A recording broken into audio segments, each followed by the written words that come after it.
Cette gloire de Dieu était conditionnée par la vie. Une vie étrange, la vie particulière de Dieu, la vie divine. L'homme devait avoir cette vie pour posséder cette gloire, parce que la gloire était l'essence même de cette vie divine particulière. Détenait toute la nature et la potentialité de la gloire. Ainsi, la gloire dépendait de la possession de cette vie. Et cette vie était dépendante de la foi et de l'obéissance.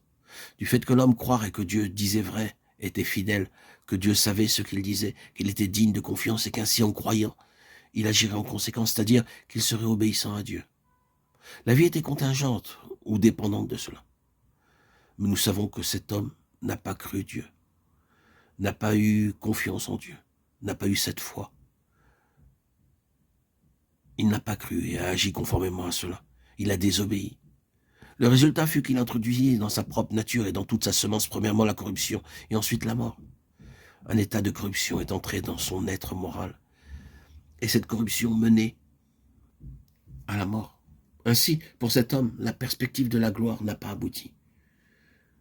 Et l'intention qui avait présidé à sa destinée a été interrompue. Aucune gloire pour cet homme. Le ciel est fermé, la gloire est partie. L'homme en était exclu, sans aucune perspective d'avenir. Mais l'homme, paradoxalement, n'a pas accepté ce verdict divin, tellement il est devenu rebelle. Cette chose était devenue un facteur si fort dans son être, cette corruption était si active qu'il refusait d'accepter le verdict et a voulu travailler à sa propre gloire, cherchant la gloire pour lui-même. L'histoire de l'homme est celle d'un immense effort pour posséder la gloire, mais sans la recevoir de Dieu. Cela revêt une très grande importance et commence très tôt dans l'histoire de la Bible et nous le voyons dans beaucoup de passages.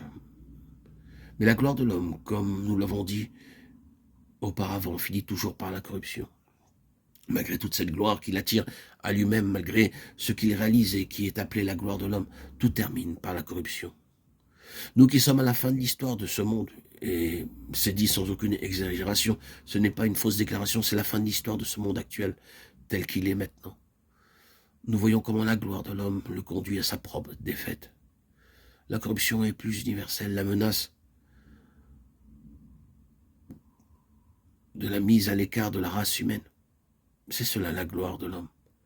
Est-ce cela la gloire? Il ne peut pas céder lui-même, il est mu par un autre pouvoir, il n'est pas son propre maître. Il l'appelle la gloire et chose si étrange, c'est cependant la constante cécité de l'homme.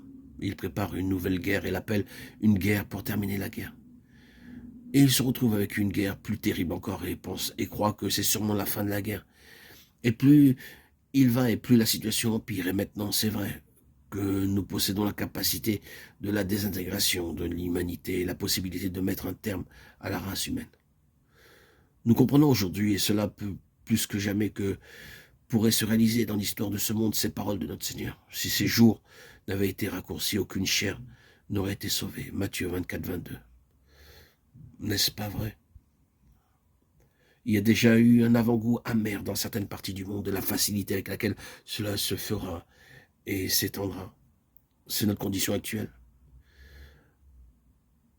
La corruption avec une fausse gloire. Mais un autre Adam est venu. Un dernier Adam pour le combat, pour nous sauver est venu.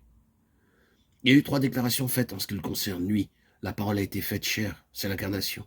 En lui était la vie, c'est l'incorruption. Nous avons vu sa gloire, c'est le produit de la vie. La gloire procède de la vie et cet Adam final, ce dernier Adam, récupère les pertes du premier. Il introduit une vie qui n'avait pas pu être obtenue, accorde l'incorruptibilité qui n'avait jamais été connue et procure la gloire. C'est l'histoire de Christ en 3 mots. Vie, incorruptibilité, gloire.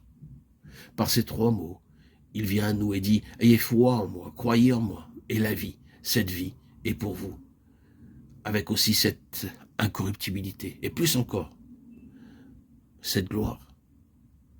La couronne de l'incorruptibilité, c'est la gloire.